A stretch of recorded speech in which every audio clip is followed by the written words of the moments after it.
बच्चों, हिंदी साहित्य की कक्षा में आप सभी का स्वागत है। आज हिंदी साहित्य की कक्षा 7 का अध्याय अजंता हम पढ़ने जा रहे हैं। हिंदी साहित्य हमें सिर्फ बोलना यानी सिर्फ भाषा ही नहीं सिखाता, अपितु जीवन जीने की कला और उसके साथ उसके मूल्यों से भी हमें अवगत कराता है। तो आइए इस अध्याय को बिना किसी देरी के प्रारंभ करते हैं। ये है अध्याय 14 अजंता। पाठ परिचय के माध्यम से हम जानेंगे कि अजंता की गुफाएं पहाड़ काट कर बनाई जाने वाली देश की पुरानी यानी प्राचीन गुफाओं में से एक हैं। इनकी दीवारों पर खुदे हुए जो चित्र है वो दुनिया के लिए नमूने बने हैं। इस पाठ में लेखक ने अजंता की गुफाओं का बड़ा मनोहारी यानी मन को हरने वाला वर्णन किया है। आइए पढ़ते हैं। जिंदगी को मौत के पंजों से मुक्त कर उसे अमर बनाने के लिए आदमी ने पहाड़ को काटा है। किस तरह इंसान की खूबियों की कहानी सदियों बाद आने वाली पीढ़ियों तक पहुंचाई जाए, इसके लिए आदमी ने कितने ही उपाय सोचे और किए हैं। उनसे चट्टानों पर अपने संदेश खोदे, तांबे और पीतल के पत्थरों पर अक्षर के मोती बिखेरे और उनकी जीवन मरण की कहानी सदियों के उतार चढ़ाव पर सरकती चली आ रही है, जो आज हमारी अमानत यानी हमारी जो दौलत है, विरासत बन गई है। इन्हीं उपायों में एक उपाय पहाड़ काटना भी रहा है। सारे प्राचीन सभ्य देश में पहाड़ काटकर मंदिर बनाए गए और इन्हीं और उनकी दीवारों पर एक से एक अभिराम चित्र बनाए गए हैं। आज से लगभग 2,500 पहले ही हमारे देश में पहाड़ काटकर मंदिर बनाने की परिपाटी चल पड़ी थी, यानी प्रथा चल पड़ी थी। अजंता की गुफाएं पहाड़ काटकर बनाई जाने वाली देश की सबसे पुरानी यानी प्राचीन गुफाओं में से एक है। विश्व प्रसिद्ध यानी विश्व में प्रसिद्ध अजंता की जो दीवारें हैं और छतों पर लिखे चित्र नमूनों के लिए दुनिया के लिए नमूने बन गए हैं। अजंता पर कुदरत यानी प्रकृति का नूर बरस पड़ा है। प्रकृति भी यहाँ थिरक उठी है। मुंबई के सूबे में मुंबई और हैदराबाद के बीच विंध्याचल की पूरब पश्चिम में दौड़ती पर्वतमालाओं से नीचे पहाड़ों का एक सिलसिला उत्तर के दक्षिण यानी दक्षिण की तरफ चला गया है, जिसे साहिद्र कहते हैं। अजंता की गुफा मंदिर उसी पहाड़ी जंजीर को सनाथ करते हैं। अजंता गांव से थोड़ी ही दूर पर पहाड़ों के पैरों में सांप सी लौटती बाधुर नदी कमान से मुड़ गई है। वही पर्वत का सिलसिला एक अर्धचंद्राकार यानी आधे चंद्रमा के आकार का है। कोई 250 फुट हरे वनों के बीच मंच की तरह उड़ते पहाड़ों का यह सिलसिला पुरखों को भा गया और उन्हें उसे खोदकर भवनों महलों से भर दिया। पहले पहाड़ काटकर उसे खोखला कर दिया गया, फिर उसमें सुंदर भवन बना लिए गए, जहां खंभों पर उभारी गई यानी खंभों पर जो गाड़ कर खोद कर जो मूर्तियां हैं उन्हें उभार कर मूर्तियां बेहस उठी। भीतर ही समूची दीवारों यानी सारी दीवारों और छतों पर रगड़ कर चिकनी कर ली गई और तब उसकी जमीन पर चित्रों की एक दुनिया ही बसा दी गई। पहले पलस्तर लगाकर आचार्य ने उन पर लहरती रेखाओं में चित्र की छाया सिरज दी।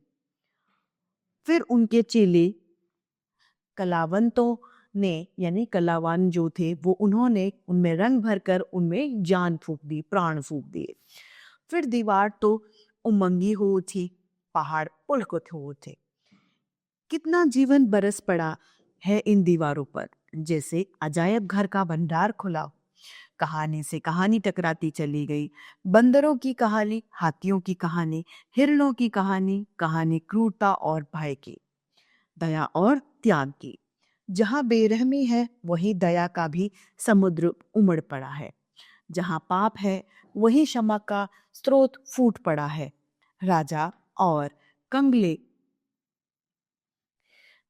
विलायसी और भिक्षु, नर और नारी, मनुष्य और पशु, सभी कालांतर के हाथों सिरसते चले गए। हैवान की हैवानी और इंसान की इंसानियत से कैसे जीता जा सकता है? कोई अजंता में जाकर देखे। बुद्ध का जीवन हजार धाराओं में से होकर बहता है। जन्म से लेकर निर्वाण तक यानी मृत्यु तक जीवन की प्रधान घटनाएं कुछ ऐसे लिख दी गई कि आंखें अटक जाती हैं, हटने का नाम ही नहीं लेते। यह हाथ में कमल लिए बुद्ध खड़े हैं और यह यशोधरा वैसे ही कमलनाथ धारण किए त्रिभंग में खड़ी है। और यह दृश्य है महाभिनिष्क्रमण का।